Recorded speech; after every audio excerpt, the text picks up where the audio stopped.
Hi, it's Maya here. I haven't had a chance to film for the past couple of weeks, but now that I'm able to film again, I decided I'm going to do all the wrap-ups. I haven't done wrap-ups in a while. I haven't done them since April. So I need to do April and May. And the reason why I didn't do the April wrap-up was because I read quite a few books that I didn't like or was sort of meh about. So I didn't feel like filming the wrap-up, but now that it has been little bit of time in between reading the book and now talking about the book, I think that I can do it. So I'm going to be filming my April wrap-up of all the books and short fiction that I read and my May wrap-up. And then I'm going to do a separate wrap-up for both of those months for all the graphic novels and comics that I read. So in April I read 6 books and 3 pieces of short fiction. And the first book that I finished in April was Seveneves by Neil Stephenson. And this is a book that I've been reading, no kidding, for about a year. I started it at the end of May in 2015 and I finished it in the beginning of April in 2016. I have to say that when I was about 80% through, I was just reading it because I wanted to finish it, because I had read it up to that point and spent so much time on it. So as you can probably guess from that, Seveneves is really not the book for me. I know that a lot of people love it and give it either 4 or 5 stars, but I gave it 1.5 stars. And this is solely because it's not the type of science fiction for me. I'm not interested in the sort of science fiction where the writer has an idea, usually a scientific or technical idea, that the author wants to sort of write through. So it doesn't have that much to do with characters or sometimes not even plot. It's just them writing through this theory of how these things could happen, or this particular scenario would play out scientifically speaking. So, as I'm not interested in that kind of science fiction, why did I pick up Seveneves to read? Well, I'd been interested in reading something from Neil Stephenson for a while, and a couple of other people were reading it at that time. And so I decided to join in, and also because I had heard the blurb or the sales pitch of it, which focused on the events of about the last 20% of the book and didn't tell anything about the other 80%, so it was selling the book in the wrong way. I thought the book would be about something that it was not. So Seveneves is about the moon exploding because an unidentified object hits it, and humanity has to come up with a way to survive because there will be meteorites and the moon pieces hitting Earth, and Earth will pretty much be burning for many centuries. So people have to leave Earth, and they start to prep the ISS to accommodate people and come up with all sorts of schemes to bring some people into space to continue the human race. And it doesn't take place in our time specifically. I think it takes place perhaps in the future or in a world where more money was spent on space technology. So it goes through stuff like building the ISS and what sort of things humanity would need to survive in space, and how they built this sort of cloud ark of these small spacecrafts that house a couple of people, and how they sort of gather around the ISS. And it's pretty much Stevenson theorizing what should be done, how this would affect not so much humanity, but how this scenario would play out. And it doesn't really go much into the characters or a sort of plot apart from the plot of humanity leaving Earth and surviving. So why is it 1.5 stars? Well, the 0.5 stars I added because there was one scene that got an emotional response out of me. It was an orchestra scene, and that gave it a 0.5. But otherwise it would be 1 star for me because it didn't really interest me at all. The parts that I wasn't interested in were written and researched really well, but the parts that I was interested in weren't. I found some of the things quite ridiculous at the end of the book, and those were the things that I would have been most interested in. And I would have been interested in more of the aspects of sociology and how people are acting when they are confined to these small spacecrafts and small space stations when compared to living on Earth, but it didn't really go there. I could do a whole separate video about what worked and what didn't work for me, but that would be full of spoilers, so I won't put it here. But if you'd be interested in hearing me discuss about more in depth about what I thought about Seveneves, then let me know and I will film that discussion video. So next it was time for April's A Year-a-thon, which is a readathon that happens for the first full week of every month and has a different theme. And the theme for this week and this month was rereads.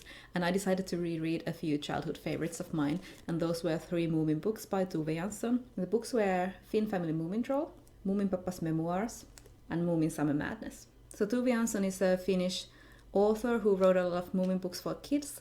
And she's actually a Swedish-speaking Finn, so the books are originally written in Swedish. As I said, these are my childhood favorites, and this book, Finn Family Moomin Troll, which is about the Moomins finding a hat that belongs to a magician, is my favorite.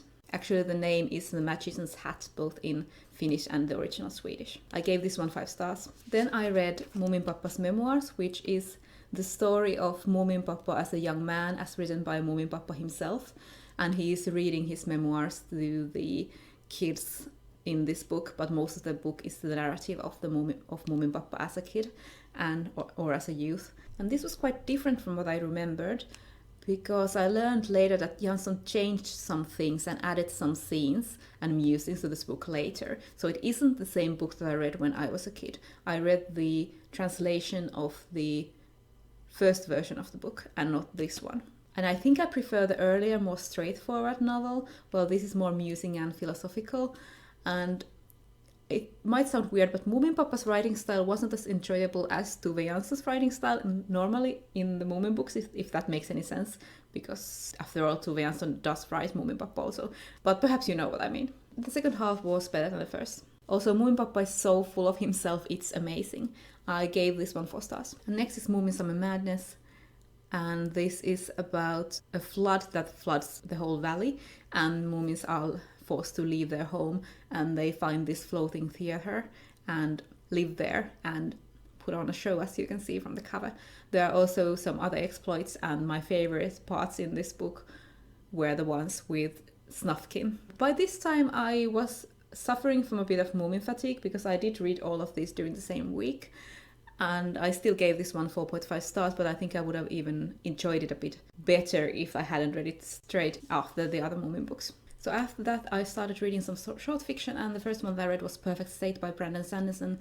And this is the other story, which is the reason I haven't done my April wrap-up earlier, because I really dislike this book. It's been a while since I gave a 1-star rating on Goodreads, because I mostly give those to books that I actively dislike, and I actively dislike this story. I was really surprised that I didn't like it, because I found the one other short story that I read from Sanderson called Sixth of the Dusk, I think, and I found that to be okay, and I quite enjoyed it for what it was, which was a quick adventure. But this one, we just didn't get along with this book. It starts promisingly. It's about this man who rules his own empire. And the world that he's in is sort of worlds right next to other worlds, and all of the worlds have their own main character or ruler that the world has been made for. And I can see it's sort of been a main draw for, especially for people who play massive multiplayer online role-playing games. And I was interested in the beginning, which is that this man has been ordered to find a mate, and he has this list that these mysterious people who have power over him have sent him that he can choose from, and he decides to choose the one at the bottom of the list instead of the one at the top, who would be more of a match for him, just to make things interesting, because he has to do it, but he sort of does it grudgingly. So he leaves his world and goes to another world for a date, and that is the premise. Now the first thing that stopped me and made me go, what? Was when on this date in a fancy restaurant, the man asked the woman why did she come for the date, because she doesn't really take on these dating requests and come. The man asked the woman, why come now? And the woman answers, because you're the first one to ask me from the bottom of the compatibility lists. And I was curious. And the man thinks to himself, curious, she said? Then why had she chosen the beautiful dress and makeup? And my brain just couldn't, I'm serious, I couldn't understand the logic behind this. So it took me out of the story, and I had to pause and think what the man meant when he thought this. The woman is coming to a date in a restaurant, so she's wearing dress and makeup. She doesn't come in slacks, And it really took a bit of time for me to come up with, I think the reason is that the man thinks that if the woman was merely curious, she would not put so much of an effort to it and come in sweatpants or something. And I'm just like, what? That isn't how it works. She's coming on a date and she's not magically interested in you because she's wearing good clothes. This story was about to get 2 stars, but then it bugged me on regular basis during the progression of the short story. So that wasn't the only thing that annoyed me, and all of the things that annoyed me were quite close to the scenario that I just said. I was ready to let that one mention go, but then the dress and the high heels are mentioned again, and I'm just so over it. And also it's weird because he's paying attention to the fact that she's dressed in a dress and wearing high heels, which are not really comfortable, and why would she wear those when they are not comfortable, when in the beginning, when he enters this other world, it's said that he is wearing different clothes than what he wears in his regular world, which is sort of fancy inspired, and he's wearing uncomfortable shoes that he's thinking, why people in this world wear these? So I think neither of them has chosen their clothes themselves. So why such a focus on the woman's clothes? Also, the woman makes a joke about it, enraging her inner feminist to wear a dress and high heels. And I was just like, it was a joke, but it wasn't necessary and it was stupid. So basically this story started very promising, but then it turned into this quite old and tired pulp story formula that I knew what was going to happen, and it wasn't anything new and it wasn't interesting. The world had promise, but the story itself was just the same old pulp story in a different wrapping. Okay, this is getting a bit long, but I have to say this one more thing, which is that I've noticed that there's this weird trend now that it's okay to continue with the same old man and woman role tropes if you comment on them in the story, that you know that you're using this trope. In this one, the man was carrying the woman out of danger and the woman objected to this. She doesn't need help. And I've also seen this in some movies where the woman isn't given much to do, but the woman brings attention to the fact that, hey, you're leaving me out, you're not giving me much to do. But that doesn't change the fact that in the movie, the woman doesn't get to do anything. Okay, end of rant, this is getting really long, let's move on. I also read a couple of other short stories after that one, and the first one was An Occurrence at Owl Creek Bridge, which is an old classic short story by Ambrose Bierce. I gave it 3 stars, and I don't have much to say about it. I read it because I had heard it mentioned near Lovecraft and Robert W. Chambers, so I was interested in what the story was about. It's about a man getting hanged, or is he? And the final piece of short fiction that I read was The Terracotta Bride by Zen Cho, and thankfully I loved it. It says to be a tale of first love, bad theology, and robot reincarnation in the Chinese afterlife.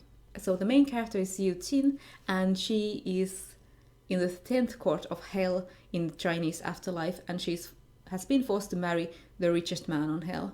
And one day the man brings in a new wife who is an artificial terracotta woman. And this story is by the author who also wrote Sorcerer to the Crown, which I also enjoyed, but I think I love this one more. I really recommend it to everyone, and I gave it 4 stars. There are still 2 books that I need to go through that I read in April, and the first one is Uprooted by Naomi Novik, which I read because it was the nominee for the BookTube SFF Awards, and also I'd owned it before that, because I was really interested in it, because it's sort of based, or the feel of it is these Slavic fairy tales. And this is about Agnieszka, who has to leave her village to go live with the dragon, who is this wizard in a tower that looks over their valley, and every 10 years or something, yes, every 10 years, he chooses a young woman to come live with him. And this was sort of midway book for me, where I liked some parts of it and some parts not. I was missing a connection with the book. I really wanted to like it, but the plot didn't really grab me. I didn't find a character that I really felt strongly about. So while I was really interested by the world especially, and by the magic in this, I wasn't that into it because of other reasons. For some reason, whenever there was an action scene, I grew bored, and I don't know why. So it's a very interesting world, quite entertaining plot. What I really liked about this was the magic, and also the fact that I felt like I was catching Finnish words from the spells, and I read later that Novik actually based the magical language on Finno-Ugric languages, mainly Finnish, Hungarian and Estonian, so I wasn't imagining the Finnish words. So one spell was Rautalem, which made a thing turn to steel. Rauta is iron in Finnish. In a fire spell there was also the word liekin, where liekki is flame in Finnish, and I think there was puhas, which is a colloquial way to say puhdas, which means clean, and that was in a cleaning spell. But the weirdest part, or the funniest part, or the grossest part, was when there's this purging spell that is used to purge evil magic from people, and the word used in the spell was ulosistus. And ulostus is the Finnish word for defecation. And the word was used constantly. It was used so many times in one page in this one scene, and I just sort of grimaced, smiled over it. So in addition to the Slavic fairy tale feel of the world and the forest, I really like the magic in this. I like how these old wizards were sort of dogmatic and they only knew this one way that magic could work, but there were also other ways that magic could work, different ways that just hadn't been studied and put into books. And I think this is a great comment on how people think there's only one way to do things, and this sort of dogmatic approach to things when there may be other ways to do things. So at the end I gave this 3.5 stars. I really wanted to like it more than I did. So the final book that I read was Under the Skin by Michelle Faber, which I read because of Libby, from Libby Stevenson. This is a story that has been made to a movie with Scarlett Johansson, which I haven't seen, so I can't compare the book and the movie. This is a really weird book with great atmosphere, and it starts as a story of a woman who's driving around looking for male hitchhikers that have a physique that appeals to her for a reason that is not stated right at the beginning. And this is a science fiction book, so it isn't just her cruising for men. There are reasons behind all of this. And it was really well written, but also deeply uncomfortable. I really like the main character, Iserli. She was a great character, and I really liked learning more about her. I really liked her point of view. The whole book was from her point of view. This is a book that I hesitate to recommend to everyone since it's so disturbing at times. There's gore and there is a scene of sexual violence. And that made me think that perhaps I don't want to watch the movie, which I've heard is quite different from the book actually. But still, it had this sort of spell. I really was into it when I was reading it, and at the end I gave it 4 stars. I think the atmosphere of the book, the writing style, and Iserli as a character, I liked all of those. But because it was also disturbing, it sort of made me shy away from the book a bit, but I still liked it and I'm glad I read it. So finally I've gotten to the end. This was a long video. I have stuff to say when I don't like a book. Anyway, these were all the books and the sort of short fiction that I read in April. And as I said, I'm going to do the comics. I read 10 comics in April. I'm going to do that video later. And I'm going to also go through the comics I read in May in that video. So I'll see you later with another wrap up, and bye.